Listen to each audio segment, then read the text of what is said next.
guys, what's going on? It's your boy Majoro Boy, and just yesterday Apple refreshed the iPad mini and the iPad Air with some pretty big features. So without any further wait, let's get right into it. So the iPad mini has been my favorite iPad for a very long time due to its size and portability until I got the iPad Pro, and now I actually like iPads with bigger screens because they help you to be more productive through multitasking. But we're talking about the iPad mini here. So let's talk about this small but mighty device. So what has exactly changed? Well, firstly, the new iPad mini has gotten itself a liquid retina display which measures in at 7.9 inches, which also has True Tone technology. This was something that was missing from the previous iPad minis. The display is also laminated, so media consumption on this device is gonna be epic. Secondly, the new mini has also gotten itself a massive CPU and GPU change, because now more than having the slow A8 chip, it has the crazy fast and powerful A12 chip, which if you have seen my iPhone XS Max review,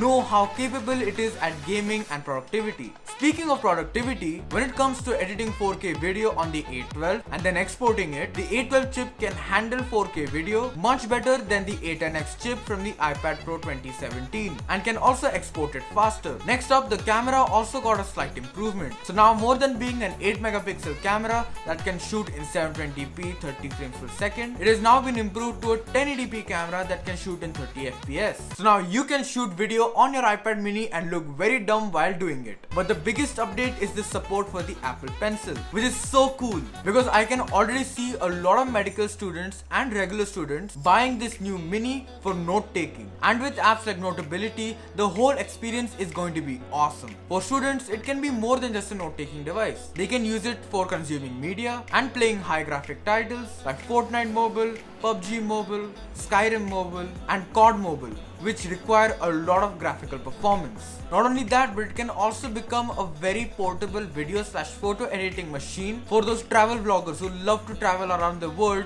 but not carry a lot of bulk with them. All in all, the new iPad mini is very good. Now what has not changed? Well, firstly, it has the same old iPad mini 4 design. It has the clicky iconic home button, still uses the lightning port for data transferring and charging, and has the holy headphone jack,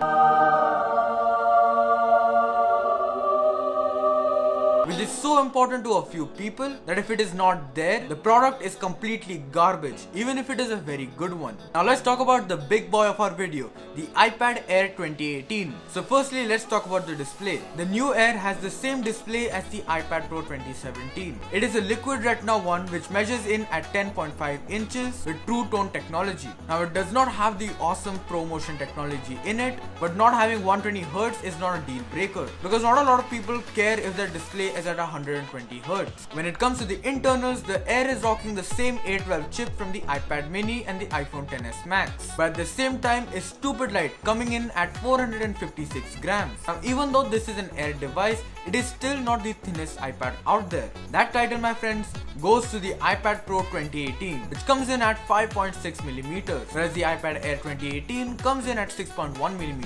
It has a 10-hour battery life just like the iPad Pro 2017 on a single charge, and just like the 2017 iPad Pro, it has support for the first generation Apple Pencil and Smart Keyboard. Now who is this for? I see a lot of creatives buying this iPad for a number of reasons. One reason is the Apple Pencil. A lot of artists want a device on which they can sketch anywhere, but at the same time don't want to add a lot of bulk in their backpacks. This iPad with LumaFusion is also a great combination for beginning video editors who want a good and reliable software which can allow them to edit really good videos, but at the same time want a device that can handle their software and their raw footage. And now with the Smart Keyboard, a lot of people who use their laptops just for emailing, watching videos and doing other kinds of media consumption can actually switch their laptops with an iPad Air. Not only is it going to be lighter, but it's going to be able to do all of their tasks. Now a few things that the iPad Air does not have from its iPad Pro 2017 counterpart is the quad speaker setup, the ProMotion display, and a very high quality 12 megapixel camera with optical image stabilization. Compare it to the Air's camera, which is an 8 megapixel one having no optical image stabilization. But the Air still has the holy headphone jack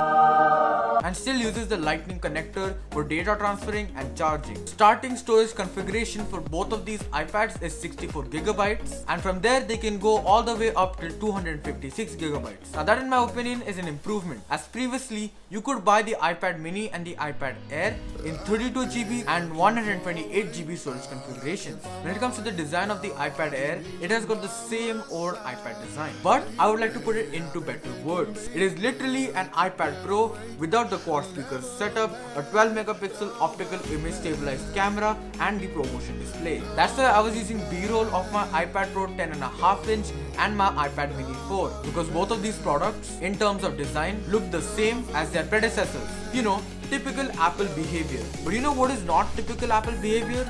Low pricing. Now these iPads are really powerful and awesome, but at the same time are very affordable. The new iPad Mini comes in at a starting price of $400, whereas the new iPad Air comes in at a starting price of $500. Considering their performance and features, these two iPads are really worth every penny. Now a few questions arise. Why should I buy an iPad Pro if most of the Pro features are coming to the budget lineup? Well, you're kind of right. Yes, the budget iPads are becoming like the iPad Pros, but this is soon going to change with iOS 13. Because once iOS 13 comes in, it is going to make the iPad Pro more PC-like. And due to this, developers will be making more desktop-grade software for it. Like Adobe, they announced Photoshop for the iPad Pro, which will be coming around somewhere in WWDC. Once they do that, there's the whole possibility that they might even get Premiere Pro on there. Because the iPad Pro is very capable. Once this happens, the bigger screen, the bigger battery, the better speakers, the X variant chips, iOS 13 and the higher storage configurations make the iPad Pro a creative's dream device. iOS 13 will make the iPad Pro into a PC tablet. On one hand, it will have PC-like features like a proper file management system, mouse support, secondary display support, and on the other hand, it will have tablet-like features, being lightweight, being touch-friendly, and the list can go on and on. The second question arises, why did Apple keep the same design as the previous models? Well, this was done to reduce the cost. You see, a new design means completely changing the internals of it. This can cause a price increase. In my personal opinion, I actually prefer performance or aesthetics. Even though they look a bit outdated, the performance they give is amazing. And because of Apple keeping the same design, the prices have come down. And due to this, there is an iPad for everybody. If you're a person on a very low budget, then you have the iPad 2018, which has a screen of 9.7 inches. Its retail price is $330.